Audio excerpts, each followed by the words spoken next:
cukup kejadian ini. Sapu bersih semua miras yang ada di Kabupaten Jepara. Apakah menunggu korban yang lebih banyak lagi? Saya yakin kalau di antara 180-an desa yang ada di Kabupaten Jepara, komitmen bersama, integritas bersama bahwa desa kita adalah anti miras, apakah tidak cukup dengan kejadian yang kemarin membuat kita sadar?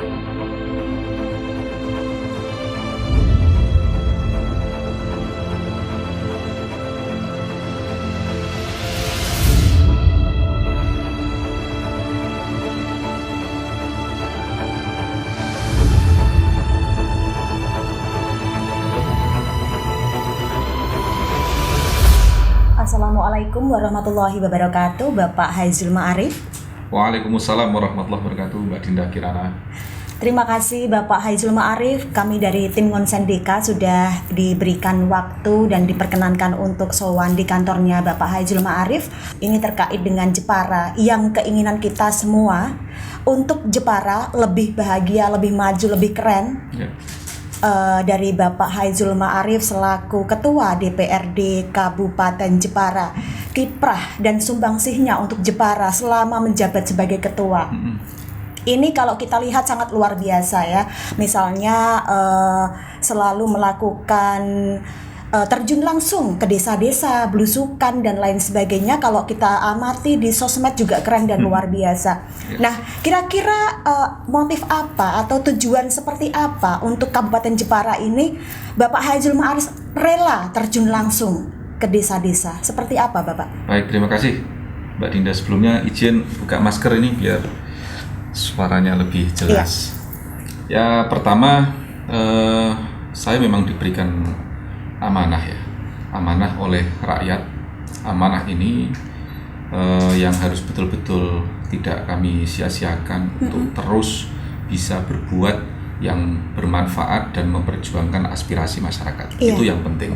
Karena salah satu tugas daripada wakil rakyat dalam hari ini DPRD adalah harus mampu memperjuangkan aspirasi masyarakat.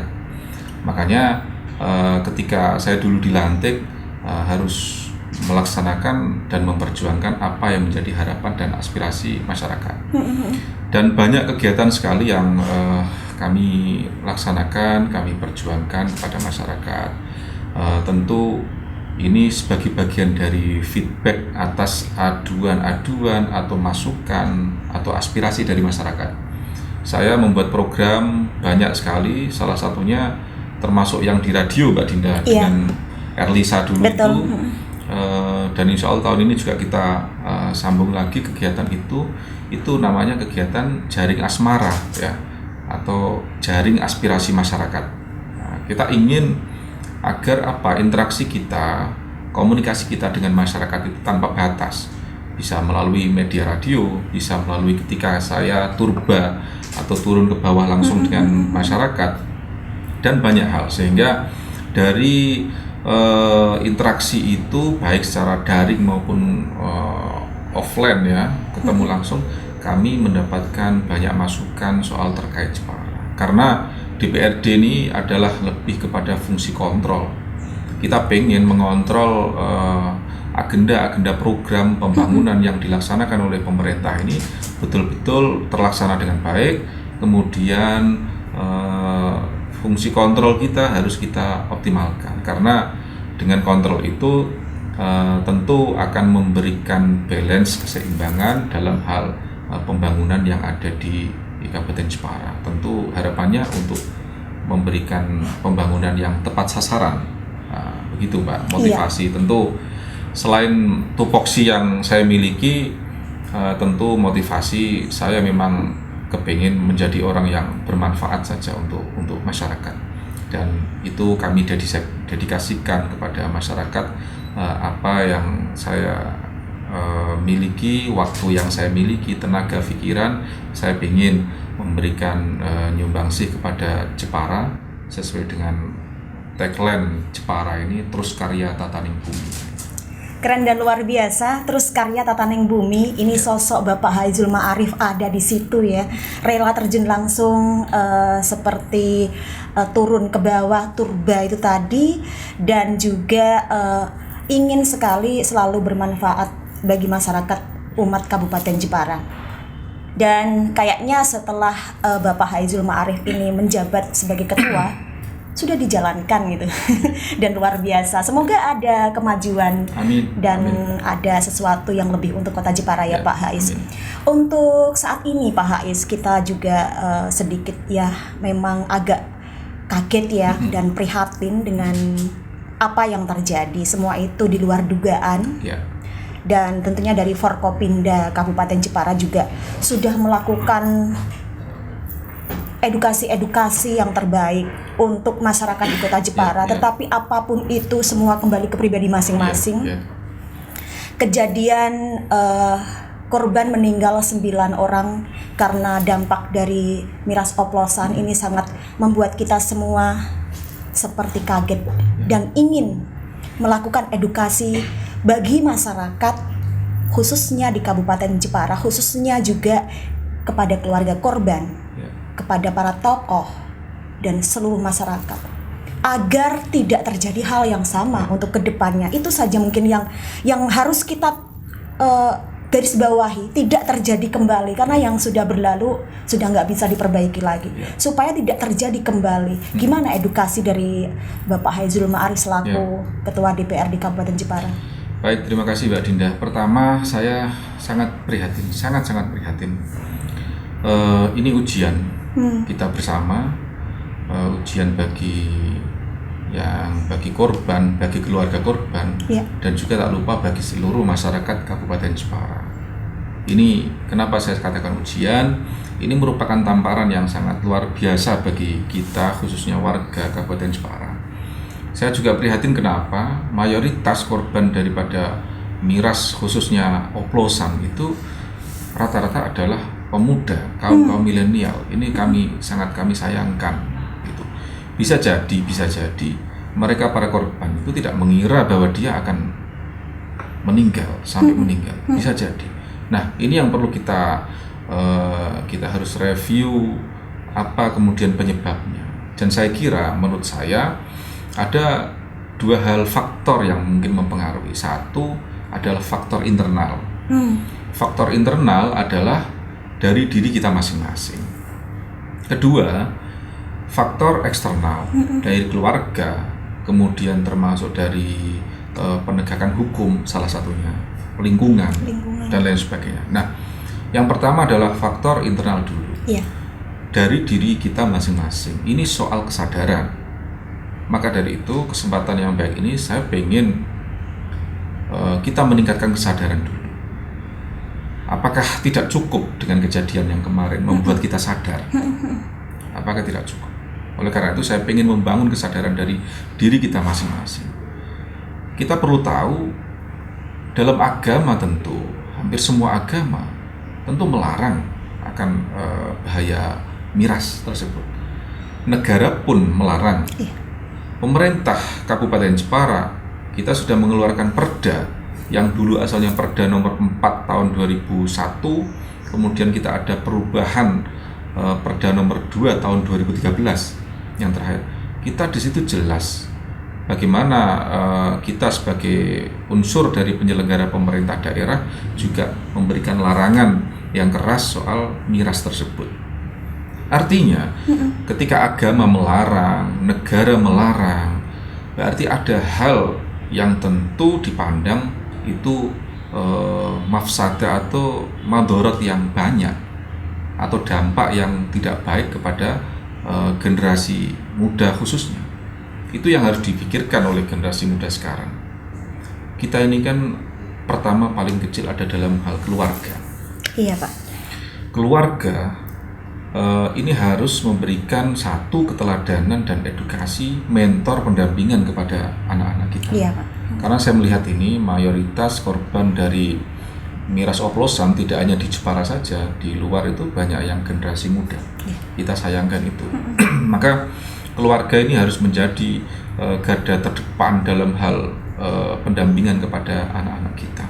Peran orang tua dalam hal ini keluarga sangat penting dalam memberikan pendampingan dan pengawasan kepada anak agar tidak terjerumus kepada hal yang tidak kita inginkan seperti korban miras oplosan tersebut. Menurut saya untuk menjaga anak salah satunya ini menurut saya dari lingkungan yang kurang baik, masuk ke pesantren adalah salah satu cara ya bagaimana untuk menyelamatkan generasi bangsa sekarang.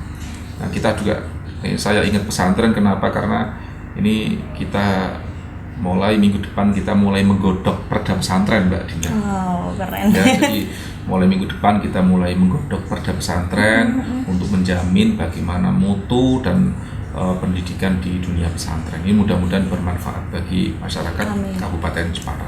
Okay. Nah, kemudian berikutnya selain daripada keluarga dan juga lingkungan, tentu soal dari para aparat, ya APH, dari semua ini dalam hal penegakan perda. Iya. Saya pengenlah cukup kejadian ini, sapu bersih semua. Betul. Ya, sapu bersih semua miras yang ada di Kabupaten Jepara. Apakah menunggu korban yang lebih banyak lagi? Ya. Saya juga mendorong kepada desa-desa ini kan sudah mulai ada pencanangan desa anti narkoba, desa apalagi banyak hal. Ini tak kalah penting desa ini mendorong atau meluncing desa anti miras. Ini yang penting.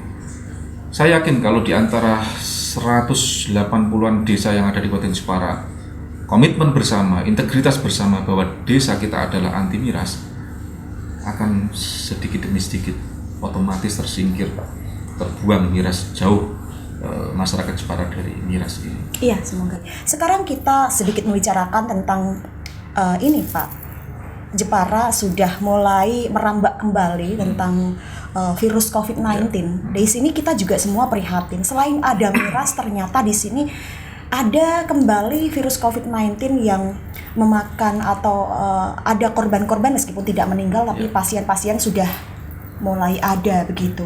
Seperti apa sih Pak supaya hal ini tidak terjadi gitu, supaya steril kembali kayak kemarin kayaknya enak gitu. Kita melihat anak-anak sekolah yang sudah berseragam berangkat sekolah, dan ini kita mulai was-was lagi gitu. Dan kami melihat Forkopimda ini sudah melakukan trik-trik supaya penyebaran COVID-19 atau yang disebut dengan varian baru Omicron ini di Jepara semakin berkurang gitu. Apakah nanti akan diadakan semacam PPKM kembali atau pembatasan kepada pasar-pasar, tempat-tempat wisata di Kabupaten Jepara yang sekarang sudah tidak dihiraukan lagi dengan pembatasan-pembatasan itu. Gimana Pak ini? Baik, terima kasih. Jangan kira bahwa COVID-19 ini sudah selesai. Betul. Yang pertama, terus kita lawan itu COVID-19 dengan memperluas vaksinasi, memperbanyak vaksinasi dan prokes dan lain sebagainya. Dan alhamdulillah dalam kurun waktu mungkin 2 bulan 3 bulan terakhir ini kan memang kecenderungan trennya sangat menurun, termasuk yang ada di Kabupaten Jepara. Kita hanya tinggal satu saja kemarin yang positif terpapar COVID-19, hanya satu. Itu di bulan kemarin, tapi hari ini meningkatnya sangat tajam sekali. Saya kemarin komunikasi dengan Pak Kapolres, ada 80 kalau nggak salah positif yang ada di Jepara. Artinya kenaikannya sangat tajam sekali. Ini menjadikan kita harus betul-betul waspada. Kalau untuk pemerintah sendiri, pemerintah pusat ini juga sudah semakin menegaskan semakin hari ini semakin menegaskan akan bahayanya lonjakan COVID-19, apalagi ditambah lagi Omicron itu yang cukup mengancam bagi kita semua. Nah, kemarin Forkopimda beserta OPD Satgas semua melaksanakan rapat yang di Gedung SIMA Kabupaten Jepara, bagian dari tindak lanjut daripada himbauan Permendagri pemerintah pusat dalam hal penegakan COVID-19 ini. Memang kita sangat waspada dan harus mengantisipasi itu. Kemarin kesepakatan bahwa yang pertama adalah penegakan prokes. Penegakan prokes itu yang pertama. Kemudian yang kedua adalah terus untuk menggenjot vaksinasi. Oke. Kita harus menggenjot vaksinasi, dan ini sudah mulai digenjot vaksinasi booster itu yang ketiga. Saya juga terjadwal besok mungkin rencana Vaksin kembali? vaksin ketiga booster itu. Wow. Karena Forkopimda sudah dijadwalkan beserta seluruh anggota DPRD sudah kami jadwalkan booster. Nah, dan selain vaksinasi juga termasuk pembatasan kegiatan. Hanya saja Jepara belum diterapkan PPKM kenaikan level. Kita masih pada level 1. Hanya saja mulai kemarin ada beberapa provinsi di Jabodetabek, kemudian di mana itu sudah mulai menaikkan level sebagai antisipasi daripada lonjakan Omikron dan juga COVID-19 ini. Saya kira tidak ada hal lain kecuali daripada kesadaran kita sendiri. Selain daripada pemerintah, saya tahu persis bagaimana pemerintah juga berjuang betul bagaimana agar menekan angka COVID-19 dan Omikron, penyebaran Omikron di Indonesia khususnya Jepara ini. Tak kalah penting adalah kesadaran kita bagaimana untuk menjaga protokol kesehatan itu agar kita bisa selamatlah dari COVID-19 dan Omikron, sehingga kita bisa hidup yang normal, sehat. Amin. Ekonomi bisa meningkat. Iya, Pak. Itu yang kita harapkan. Ya. Iya. Baik, Bapak Haizul Ma'arif. 1 adalah prokes, 2 adalah vaksinasi, dan yang ketiga vaksin ketiga ya Pak ya. Ya, ada booster. Ya, betul. Nanti saya juga siap-siap ya. Ya.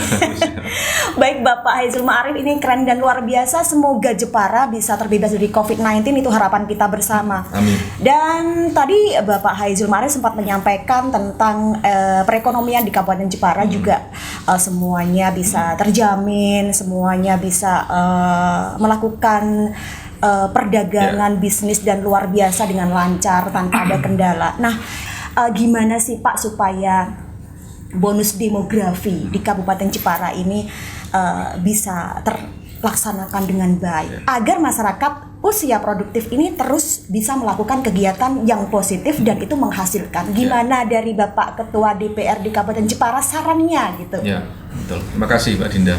Ini menarik. Bonus demografi kita mungkin puncaknya kita akan menghadapi di tahun 2030. 2030. Tapi sekarang pun kita sebenarnya sudah memasuki bonus demografi tersebut. Di mana angka anak muda ini produktif ini jauh lebih banyak daripada usia-usia yang lain. Kalau kita tidak siapi dan kita persiapkan sejak dini, maka otomatis seleksi alam itu yang akan menentukan. Artinya para anak muda sekarang, kita apa yang harus kita siapkan, kalian siapkan menghadapi bonus demografi, kecuali dengan skill kita. Iya. Ya, kecuali dengan skill, karena skill dari pemuda inilah yang diharapkan di masa yang akan datang. Skill itu akan terbangun melalui pendidikan dari sekarang.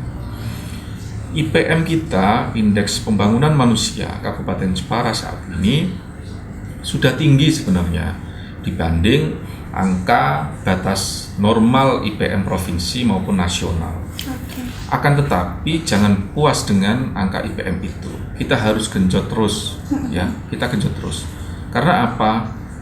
Dengan terus menggenjot Indeks Pembangunan Manusia ini, kita yakin dan menjamin bahwa seluruh generasi muda masyarakat Kabupaten Jepara ini memperoleh pendidikan yang layak, kesehatan yang baik, dan kemudian pendapatan yang merata.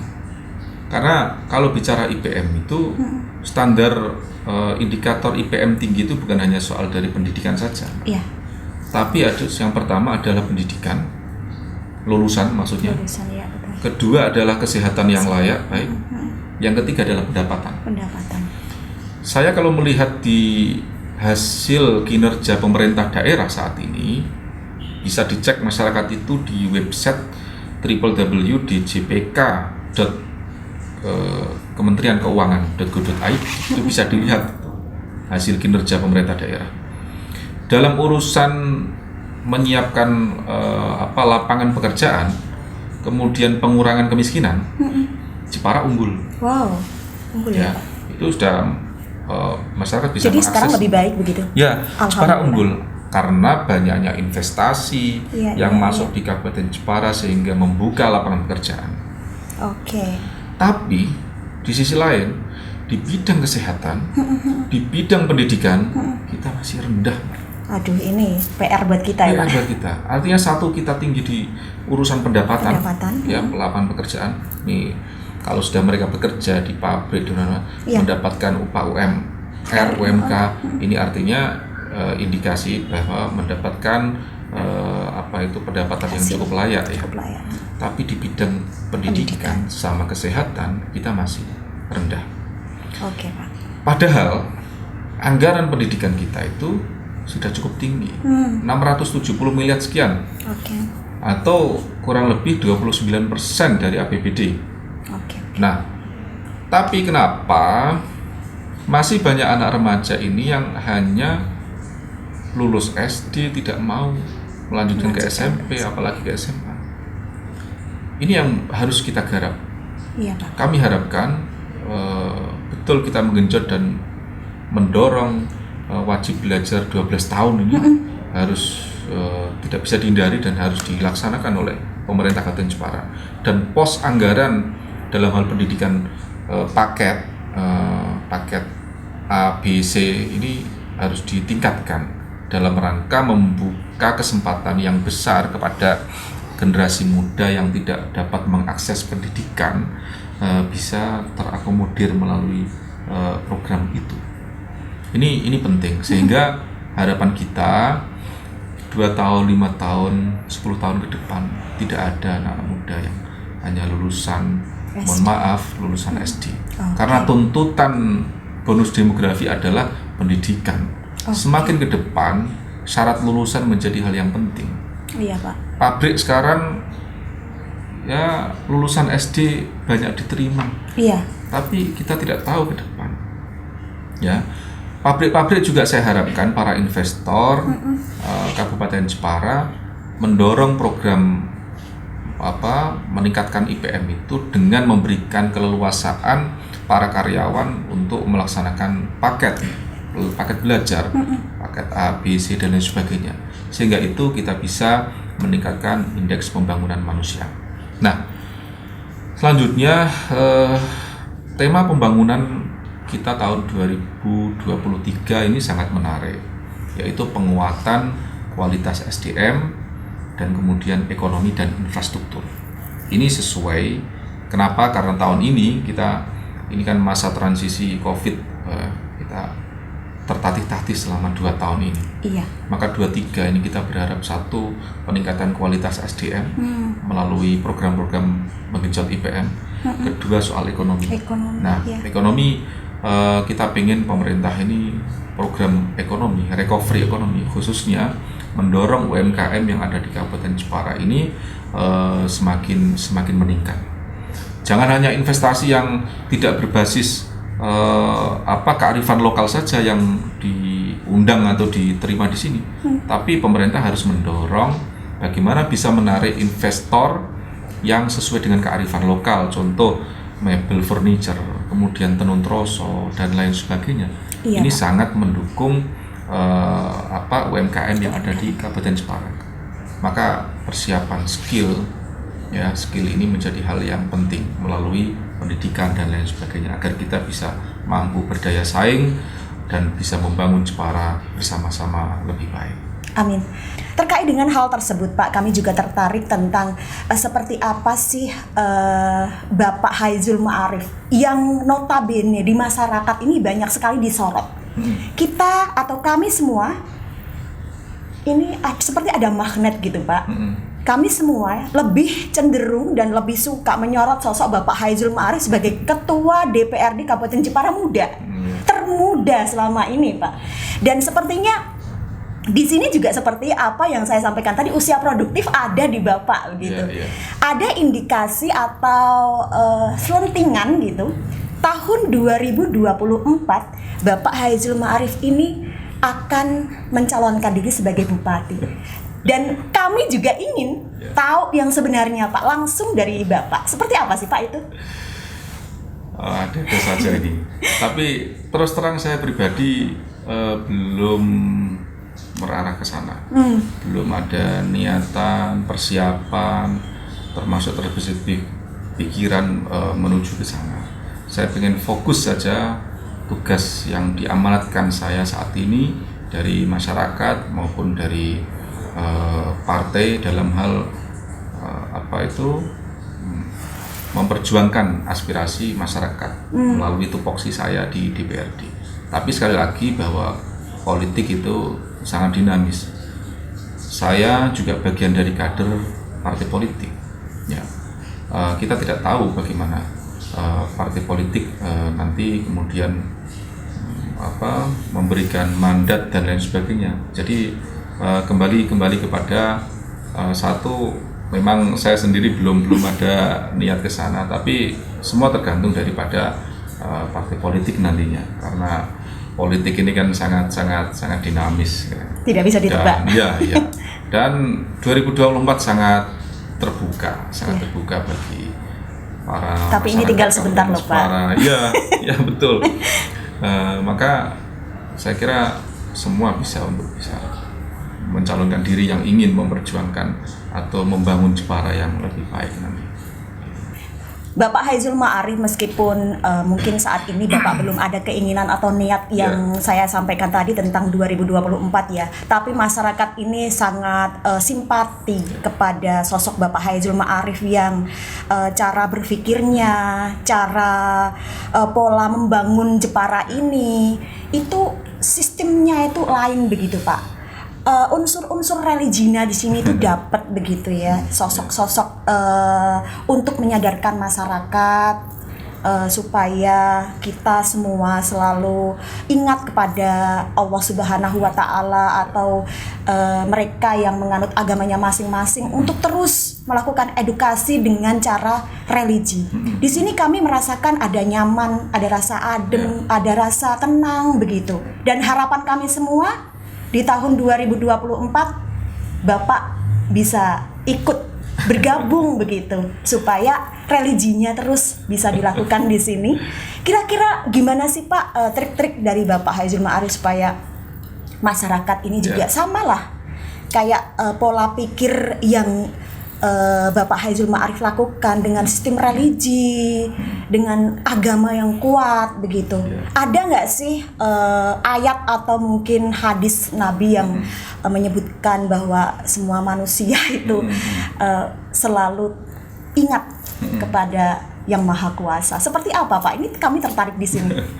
Ya, kalau bicara 2024 intinya itu kembali kepada masyarakat Kabupaten Jepara.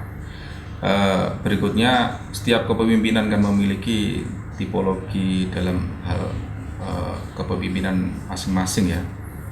Kalau saya sendiri mungkin karena saya lahir dari background pondok pesantren, saya sendiri pun ya meskipun nggak lama ya pernah nyantri, paling tidak ada semangat dan tanggung jawab dalam diri hati kami bagaimana nilai-nilai pondok pesantren, nilai keislaman ini bisa kemudian terus diterapkan dalam tugas keseharian kita dalam menjalani tugas DPRD khususnya kami.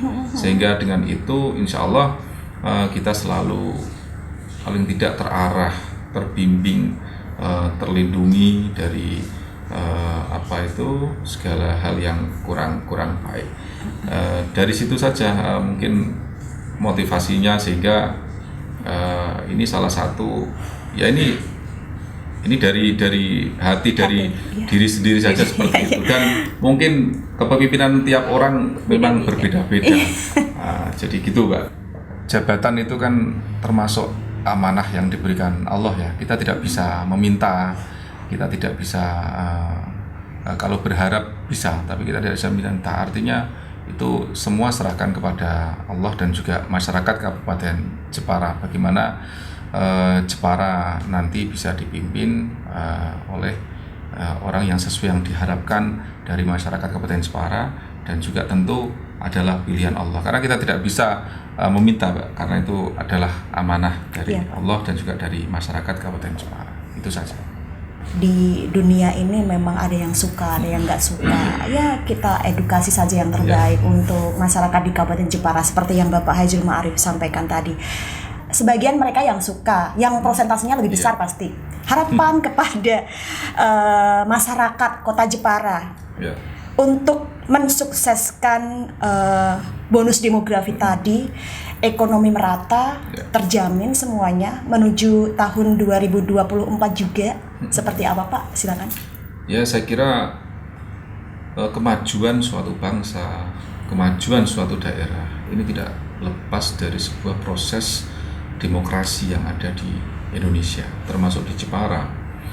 Maka kami berharap betul momentum demokrasi dalam pemilihan ini 2024 ini disinggung terus sama Mbak Dinda. Iya betul. Jadi tak sampaikan. Tinggal sebentar. 2024 itu sudah di depan mata. Iya. Kemarin kita DPRD sudah menggedok perda pilkada, ada dana cadangan per tahun ini 20 miliar. Tahun ini kita harus nge-save 20 miliar, tahun 23 20 miliar. Kekurangannya nanti di 2023. Artinya tidak lepas dari sebuah proses demokrasi dan pemilihan daripada seorang pemimpin. Saya yakin seorang pemimpin yang visioner, yang baik akan memberikan visi misi dan mewujudkan pembangunan daerah yang lebih baik. Oleh karena itu, saya kira momentum yang baik bagi masyarakat Kabupaten Jepara. Pemimpin itu adalah cerminan daripada masyarakatnya. Oleh karena itu, saya kira kesempatan yang baik ini bagaimana untuk memilih pemimpin ke depan nanti yang baik, yang betul-betul peduli terhadap kondisi Kabupaten Jepara dan bisa meningkatkan perekonomian Kabupaten Jepara. Tak kalah penting adalah yang mampu memberikan keteladanan bagi masyarakat Kabupaten Jepara sehingga program revolusi mental daripada pemerintah ini berhasil. Masyarakat sejahtera, sehat, pendidikan yang baik, dan baldatun thayyibatun wa rabbun ghafur. Alhamdulillah, terima kasih Bapak Haizul Ma'arif atas waktu yang sudah diberikan kepada kami. Terima kasih dari tim Ngonsendika. Sama-sama. Terima kasih juga dari Rade Erlisa atas kerjasamanya. Siap, sama-sama. Dan semoga Satrio Paningit di tahun 2024 yang menyejukkan Kota Jepara, memberikan sesuatu yang terbaik untuk Kabupaten Jepara segera muncul. Amin. Kami semua berharap untuk membangun Jepara yang seperti Bapak Haizul Ma'arif sampaikan tadi, terus karya tataning bumi menjadi Kota Jepara yang sehat, bahagia, dan sejahtera. Wassalamualaikum warahmatullahi wabarakatuh. Waalaikumsalam warahmatullahi wabarakatuh. Terima kasih Mbak Dinda.